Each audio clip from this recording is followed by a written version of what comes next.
अस्सलाम वालेकुम। मेरा नाम यासिर अहमद है और मैं आईसीएस एंड आईटी डिपार्टमेंट में विजिटिंग फैकल्टी मेंबर हूं।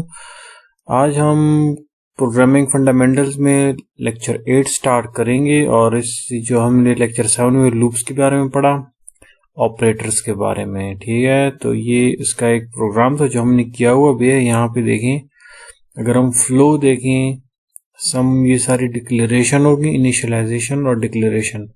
उसके बाद डू और वाइल।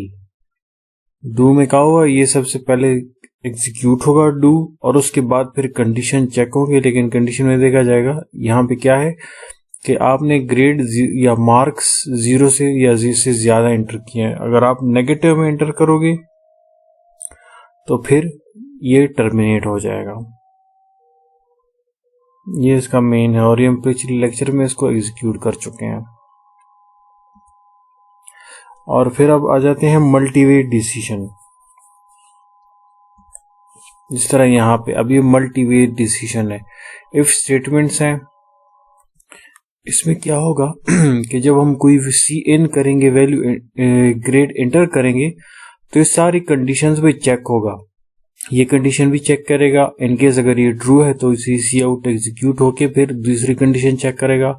इसी तरह सारी की सारी कंडीशन इस पे चेक होंगी। इस तरह ये प्रोग्राम है, इसको हम एग्जीक्यूट करेंगे तो आपको इसकी थोड़ा क्लियर हो जाएगा। अब यहाँ पे देखें, enter grade from A to F. ठीक है, तो यहाँ पे अगर मैंने ए एंटर किया तो एक्सीलेंट आ जाएगा, अगर बी किया वेरी गुड, अगर सी किया तो गुड, अगर डी किया तो पुअर आ जाएगा, और अगर एफ किया तो फेल। तो इससे कुछ फर्क नहीं पड़ता। ठीक है, ये कंडीशन या फिर इसको हमने एंटर मारा है, इसमें इतना फर्क नहीं है। ठीक है, इसको हम एग्जीक्यूट करेंगे। लेट सपोज मैं कर रहा हूं एंटर ए मैंने एंटर कर लिया। जैसे मैंने एंटर मारा तो आ गया एक्सीलेंट। तो इसको हम थोड़ा और मॉडिफाई करेंगे, तो हम लेट सपोज इस एफ के बजाय ए लिख देंगे। तो अब क्या होगा, इससे हमें ये पता चल जाएगा कि सारी कंडीशन, इफ कंडीशंस चेक हो रही है कि नहीं हो रही। तो हम इसको दोबारा, अब होना क्या चाहिए, अगर मैं ए एंटर करूंगा तो इफ, तो ये एक्सीलेंट वाला एग्जीक्यूट हो जाएगा, और फिर ये नहीं होगा क्योंकि ये ए नहीं है, ये भी ए नहीं है, ये भी ए नहीं है, और ये ए फेल। तो एक्सीलेंट और फेल एग्जीक्यूट होने चाहिए। अभी मैं इसको एंटर करूंगा ए और एंटर, एक्सीलेंट और फेल। इसका मतलब क्या हुआ, ये सारी की सारी कंडीशंस चेक हुई हैं। तो ये आपने ध्यान में रखना है कि इफ कंडीशन इस केस में, क्योंकि इसमें कुछ हमने एल्स पार्ट ऐड नहीं किया, तो इस वजह से ये सारी के सारी इफ स्टेटमेंट्स एग्जीक्यूट चेक होंगी, और जो मैच कर रही हैं तो वो एग्जीक्यूट हो जाएंगी। उसकी जो इफ कंडीशन की जो बॉडीज हैं। और यहाँ पे हमने पहले भी किया हुआ है, अगर हम बॉडी ऐड नहीं की इफ स्टेटमेंट की तो बाय डिफॉल्ट सिर्फ एक ही स्टेटमेंट एग्जीक्यूट होता है। अगर इसके साथ हम दूसरा स्टेटमेंट लिखेंगे तो वो एग्जीक्यूट नहीं होगा।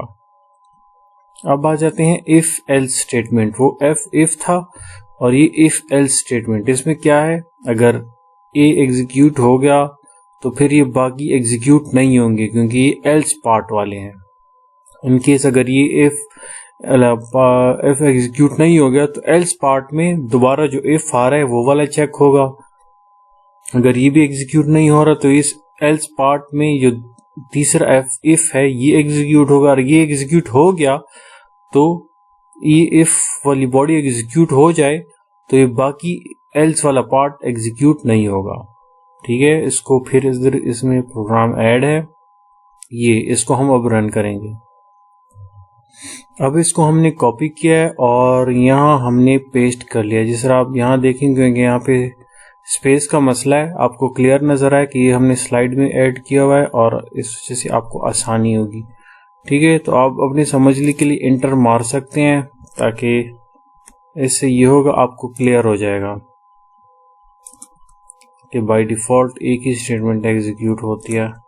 ठीक है, अब यहाँ पे हमने क्या करना है, देखना है कि इफ अगर मैं इंटर ग्रेड कर रहा हूँ ए, ठीक है, या फिर बी सी जो भी मैं एंटर कर रहा हूँ, अगर ये कंडीशन ट्रू नहीं हुई इफ, तो फिर ये एल्स वाला पार्ट, एल्स के बाद जो बॉडी आ रही है जो कि सारी की सारी कंसिडर हो रही है, वो वाला एग्जीक्यूट होगा। फिर एल्स के बाद फिर जो दूसरी इफ कंडीशन आ रही है ये चेक होगा, अगर ये भी फॉल्स हो गया तो एल्स ये वाला पार्ट। इन केस अगर ये इफ वाला ट्रू हो गया तो फिर क्या होगा कि नीचे वाली बॉडीज जो भी हैं वो सारी एग्जीक्यूट नहीं होंगी। तो इसको सबसे पहले हम टेस्ट कर लेते हैं, ठीक है। तो यहाँ पे मैं लिख रहा हूँ ए, एंटर, तो ये एक्सीलेंट हो गया, ठीक है, ये ए वाला पार्ट। अब मैं यहाँ पे इसकी वही पुरानी मॉडिफिकेशन कर रहा हूँ, इस एफ के बजाय मैं ए लिख रहा हूँ ए।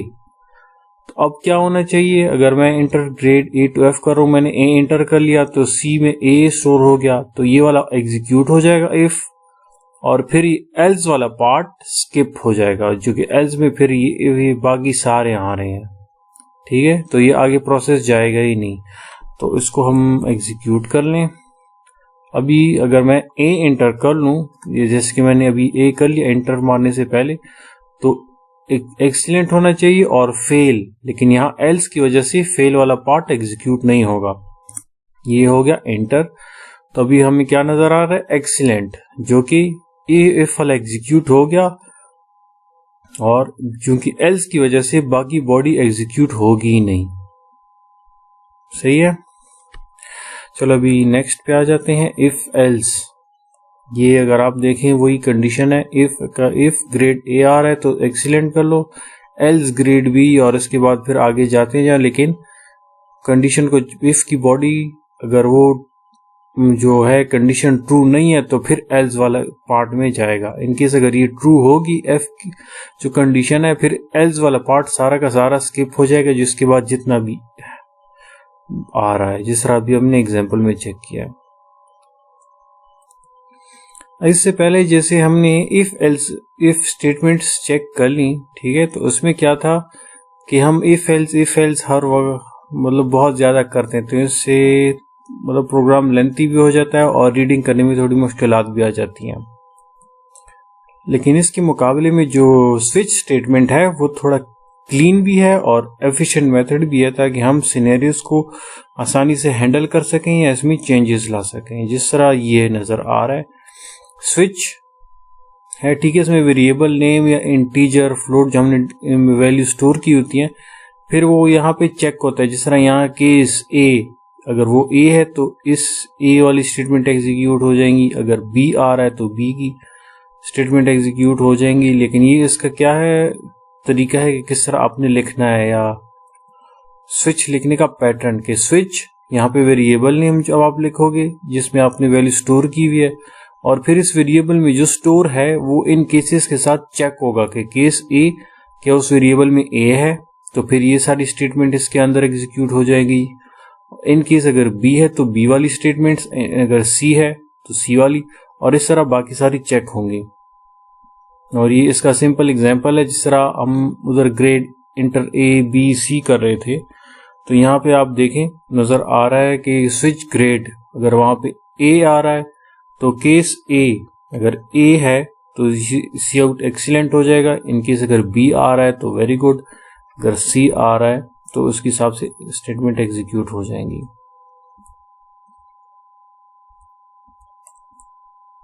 तो ये सिंपल उसके वही एग्जांपल है, जिस तरह केस ए अगर उस वेरिएबल में ए है तो ये सी आउट ये एग्जीक्यूट हो जाएगा, और इसके साथ अगर जितनी स्टेटमेंट्स और भी हैं तो वो सारी की सारी एग्जीक्यूट हो जाएंगी। ये इसका वही दोबारा एग्जांपल आ रहा है, लेकिन इसको हम दोबारा चलो कर लेंगे। ग्रेड, अगर सी इन में आपने ग्रेड किया हुआ है, इसमें मेरे ख्याल से इसका एग्जांपल भी है, तो वही इफ एल्स स्टेटमेंट का है, ठीक है, जिस तरह इफ एल्स में था, केस ए अगर ग्रेड ए है तो एक्सीलेंट, अगर बी आ रहा है तो वेरी गुड, सी आ रहा है तो गुड, डी आ रहा है तो पुअर, और अगर एफ आ रहा है तो फेल। वही इफ एल्स की कंडीशन है, लेकिन ये थोड़ा ज्यादा क्लियर है, आपको इसको समझने में भी आसान है, और ये इसका प्रोग्राम है। चलो इसको हम रन करते हैं और उसके साथ इसको समझ भी लेंगे। इसको मैंने यहाँ कॉपी कर लिया, केस ए सी आउट में प्रिंट होगा एक्सीलेंट, अगर केस बी है तो सी आउट में वेरी गुड, अगर सी मैंने एंटर किया हुआ है ग्रेड तो गुड आ जाएगा, अगर डी किया है तो पुअर, अगर एफ किया है तो फेल। अब इसको हम रन करेंगे ताकि हमें पता चल जाए कि इसमें और क्या क्या चीजें आती हैं। तो मैं पहले लिख लूंगा एफ, एंटर, तो ये हो गया फेल। ठीक है, अब इसको एक दफा मैं और कर लेता हूं। इसमें एक छोटी सी प्रॉब्लम है। इधर लेट सपोज ए मैंने एंटर कर लिया। अब क्या होना चाहिए, यहाँ पे एक्सीलेंट प्रिंट होना चाहिए। अब मैं करूं तो क्या आएगा, एक्सीलेंट, वेरी गुड जो कि ये है, उसके बाद है गुड, उसके बाद है पुअर और उसके बाद है फेल। अच्छा, तो यहाँ पे प्रॉब्लम क्या आ रही है, तो इसको आपको समझना जरूरी है। जब केस ए हो गया सी आउट, तो ये उस वक्त तक इसके बाद सारी स्टेटमेंट्स एग्जीक्यूट होती रहेंगी जब तक इसको ब्रेक ना लग जाए। तो इसका मतलब ये है कि आपने ब्रेक का इस्तेमाल करना है, जो कि यहाँ पे नेक्स्ट में है, आ भी रहा है ब्रेक स्टेटमेंट। अब ब्रेक स्टेटमेंट है क्या, और इसका ताल्लुक है भी स्विच स्टेटमेंट के साथ। ठीक है, तो इसको आपने दिमाग में रखना है, और जगह भी इस्तेमाल कर सकते हैं, लेकिन स्विच स्टेटमेंट में ये जरूरी है। ब्रेक स्टेटमेंट को आप दो जगहों पे यूज कर सकते हो सी प्लस प्लस में। एक तो लूप में, मतलब फॉर लूप हो गया, वाइल लूप हो गया। ये नेक्स्ट स्लाइड्स में हमने ऐड भी किया हुआ है ताकि आपको समझ आ जाए कि ब्रेक स्टेटमेंट का मतलब काम क्या है लूप्स में। और दूसरा क्या है, इसको हम स्विच स्टेटमेंट में इस्तेमाल करते हैं। जिस तरह यहाँ पे ये फॉर लूप में इस्तेमाल हुआ है, और ये पहले ये वाला कर लेंगे स्विच वाला। ठीक है, तो उसके बाद फिर हम फॉर लूप में भी ट्राई करेंगे किस तरह काम करता है। जिस तरह यहाँ पे ब्रेक स्टेटमेंट है हर किसी के साथ, तो मैं ये वही प्रोग्राम है, लेकिन इसके साथ सिर्फ ब्रेक स्टेटमेंट ऐड हो गया है। अब इसको मैं सेट भी कर लेता हूं। ओहो, BREAK ब्रेक,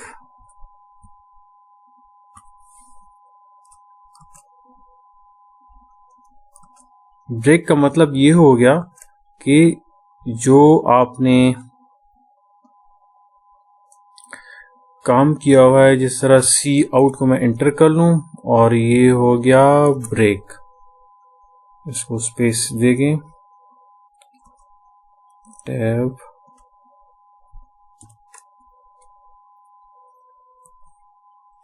जैसे आपको अभी यहां नजर आ रहा है। ठीक है, अब मैंने इसको थोड़ा ऑर्डर में किया है। अब इसका मतलब क्या है कि केस ए, अगर ए आ गया तो जितनी भी स्टेटमेंट्स हैं वो सारी की सारी एग्जीक्यूट हो जाएंगी। लेकिन फिर ये ब्रेक क्या है, ब्रेक का मतलब ये है कि ये केस यहाँ पे एंड हो रहा है। ठीक हो गया, अब यहाँ पे एंड होगा और उसके बाद फिर केस बी को ये जंप नहीं करेगा, जो कि बाय डिफॉल्ट फिर एग्जीक्यूट होता है। इससे पहले जो हमने किया हुआ था उस पर हमने ब्रेक्स नहीं लगाए थे। तो अगर एक केस ए था तो एक्सीलेंट आ गया, तो इसके साथ बाकी जितनी भी केसेस में स्टेटमेंट थी वो सारी की सारी एग्जीक्यूट हो रही थी। तो इसका मतलब यह है कि आपने हर एक केस में ब्रेक लगाना जरूरी है, आपने लगाना है। तो इसको अब एग्जीक्यूट कर लेंगे। एग्जीक्यूट, मैंने बी इंटर कर रहा हूं, वेरी गुड।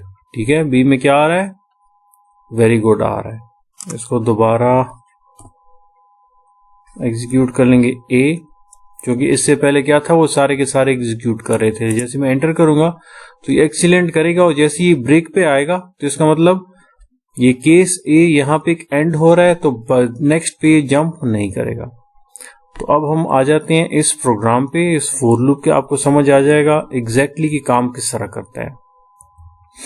अब यहाँ पे इसको मैंने कॉपी कर लिया। ठीक है, फॉर लूप इंट मेन हो गया, रिटर्न 0, ये तो मेन की बॉडी है। मेन बॉडी के अंदर फॉर लूप। अब फॉर लूप के अंदर आप देखेंगे for int i is equal to 1, i is less than equal to 10, i plus plus, मतलब 1 से लेके 10 तक ये एग्जीक्यूट करेगा। If i is equal to 4, अगर आई 4 के बराबर आ जाए तो ब्रेक, जब ब्रेक होगा तब क्या आउटपुट प्रिंट करेगा। ठीक है, इसको आप अपनी चेक करना है। और ये सी आउट क्या है, इस इफ बॉडी के बाद आ रहा है, और ये सी आउट बेसिकली फॉर लूप का हिस्सा है।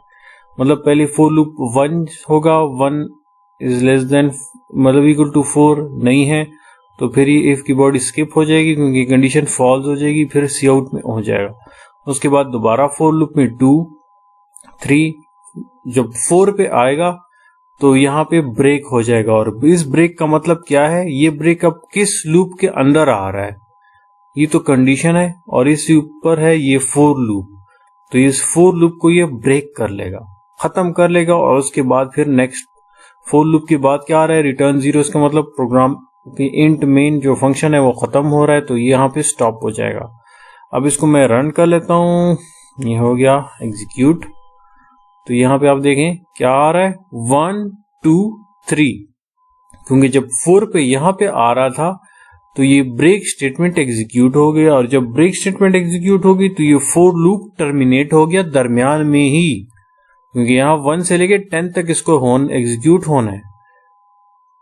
और ये लेकिन ये कहाँ पे आ रहा है, 1 2 3 4 तक ये जाने पे ये क्या हो गया, ब्रेक हो गया, और यहाँ पे सी आउट में 4 प्रिंट ही नहीं हुआ। जिस तरह के स्लाइड 16 में हमने पढ़ा भी है कि ब्रेक स्टेटमेंट क्या करता है, इस लूप को टर्मिनेट करता है जिस लूप के अंदर ब्रेक स्टेटमेंट आपने यूज किया हुआ है। और दूसरा कहाँ था, स्विच स्टेटमेंट में, कि वो केस टर्मिनेट हो जाए। जिस तरह यहाँ पे अब ये ब्रेक आ गया तो इस फोर लूप को इसने क्या किया, टर्मिनेट किया, और 1 2 3 प्रिंट हो गए और 4 प्रिंट नहीं हुआ, और उसके बाद भी फिर प्रोसेस नहीं चला।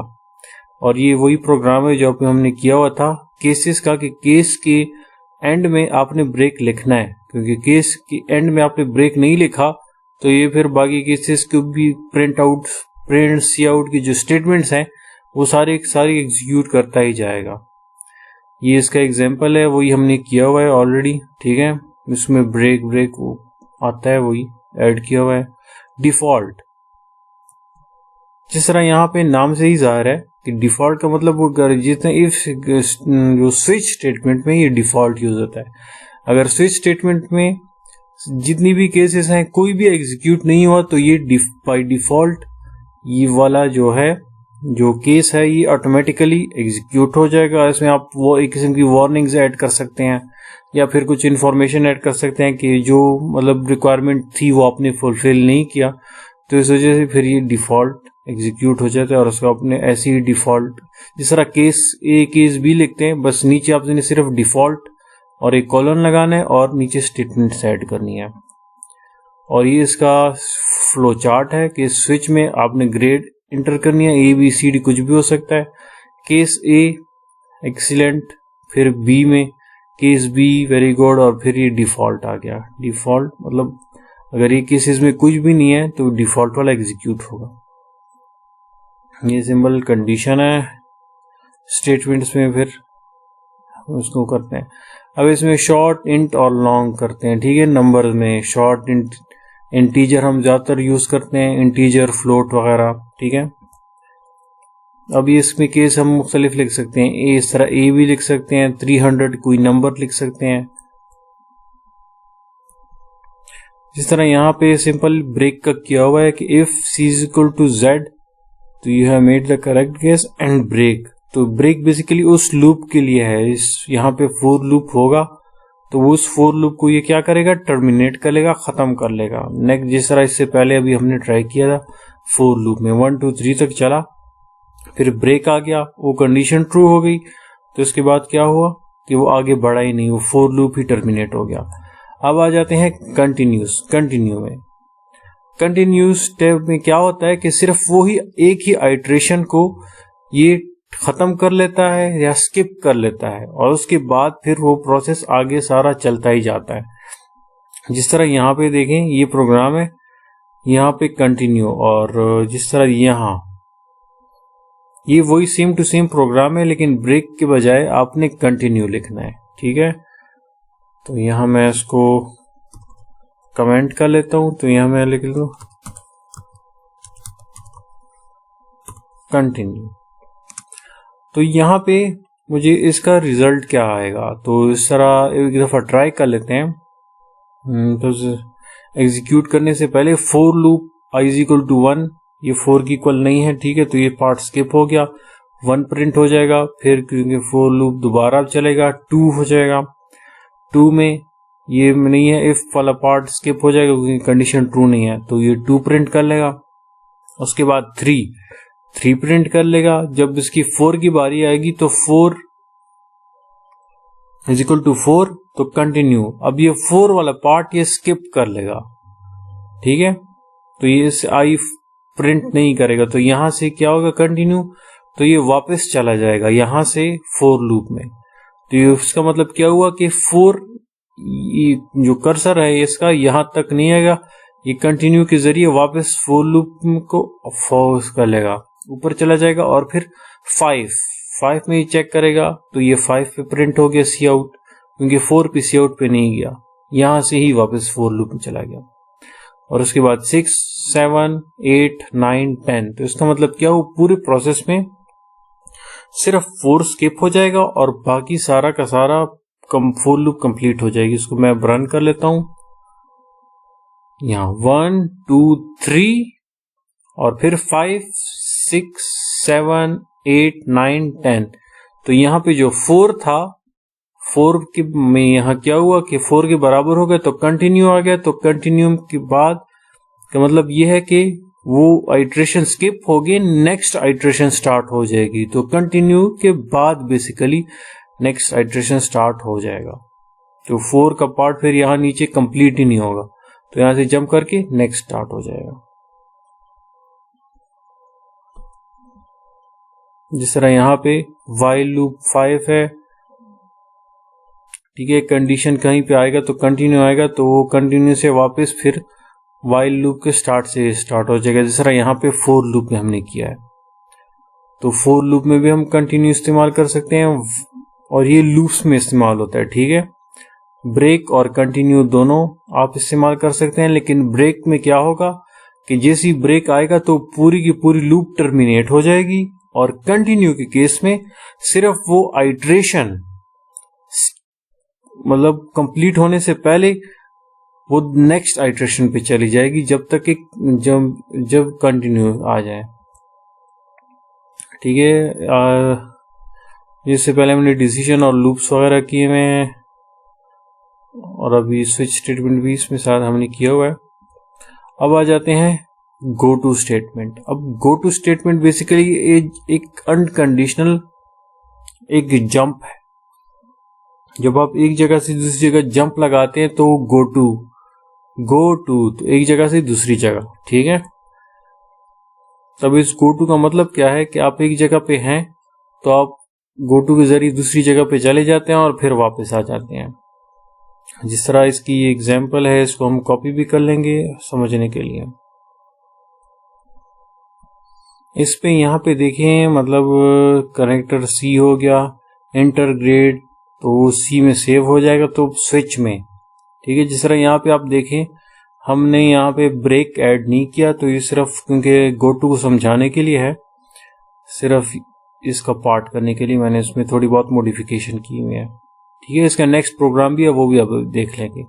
अगर मैं यहाँ ए एंटर करूंगा तो इस ए में क्या होगा, इस पॉइंट से ये गो टू जंपिंग, तो जंपिंग का एक मैंने वो किया हुआ है, मतलब जो केस है, तो ये यहां से जंप मार के इस पॉइंट पे आ जाएगा, और यहाँ जितनी स्टेटमेंट्स हैं इस जंपिंग से रिलेटेड वो सारी की सारी एग्जीक्यूट हो जाएंगी।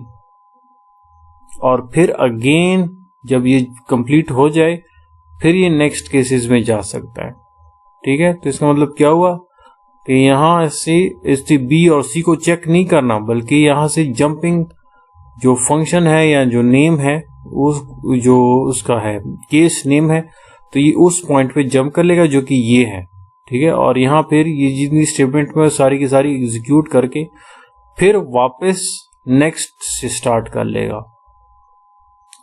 तो इसको अभी हम सिर्फ ट्राई कर लेते हैं।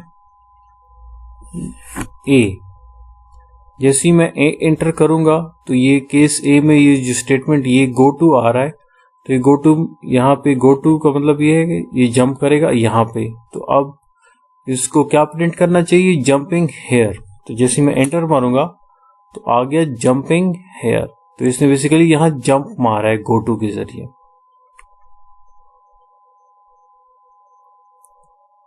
अब ये दूसरा प्रोग्राम है, क्योंकि मैंने इस पूरे प्रोग्राम को कॉपी किया हुआ है, ठीक है। तो इसमें आप लोग तो चेंजेस करने की तो वो नहीं है। तो अब यहाँ इंट मेन आ गया, ठीक है, मेन फंक्शन अब यहाँ से यहाँ तक एंड हो रहा है। अब यहाँ इंट आई जे, तो मैंने दो नंबर्स मतलब एक वेरिएबल है इंटीजर्स के आई और j, i is equal to 2, j is equal to 5। अब यहाँ पे कंडीशन है, इफ स्टेटमेंट है, इफ अगर आई इज ग्रेटर देन जे तो ये क्या करेगा, गो टू फंक्शन जंप करेगा इस ग्रेटर पे जो कि यहाँ है आई ग्रेटर। तो यहाँ पे आई ग्रेटर पे जंप करेगा तो ये क्या प्रिंट करेगा, इस आई ग्रेटर के अंदर जितनी भी है आई इज ग्रेटर, ठीक है। एल्स इन केस अगर ये कंडीशन ट्रू नहीं है तो एल्स पार्ट इस इफ का एग्जीक्यूट हो जाएगा, जो कि क्या है, गो टू जे ग्रेटर। तो ये फिर जे ग्रेटर को जंप करेगा और ये जो जे ग्रेटर में जितनी भी स्टेटमेंट है उन सारी को एग्जीक्यूट कर लेगा। तो इसको हम एग्जीक्यूट कर लेते हैं। 5 इज ग्रेटर, ठीक है, क्योंकि आई 2 है और जे 5 है, तो 2 इज ग्रेटर देन 5 जो कि फॉल्स है, तो ये जे ग्रेटर वाला पार्ट एग्जीक्यूट कर लेगा। तो मतलब है 5 इज ग्रेटर, तो इसको यहां जंप कर लिया, तो ये गो टू स्टेटमेंट से रिलेटेड था।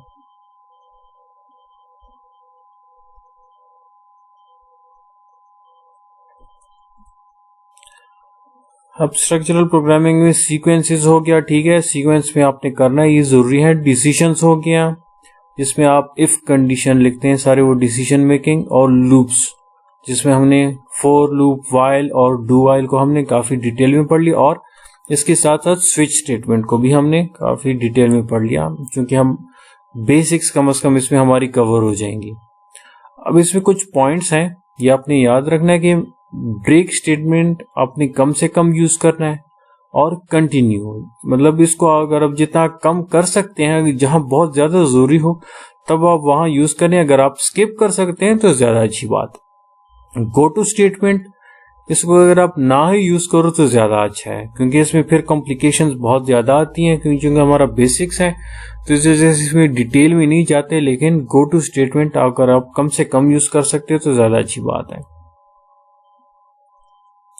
और प्रोग्रामिंग के लिए गाइडलाइंस क्या है कि मॉड्यूलर छोटे प्रोग्राम्स या फिर फंक्शंस आप बनाते हो छोटे छोटे, ताकि समझने में आसानी हो और इसको हम सही तरीके से इस्तेमाल कर सकें। और सिंगल एंट्री मतलब आप जो इनपुट देते हो वो सही सिंगल हो, इसमें ज्यादा कॉम्प्लेक्सिटीज ना हो, और आउटपुट भी सही तरीके से सिंपल हो, मतलब इसमें ऐसा ना हो कि आउटपुट कुछ ज्यादा ही कॉम्प्लेक्स हो जिसको समझने में भी टाइम लगे।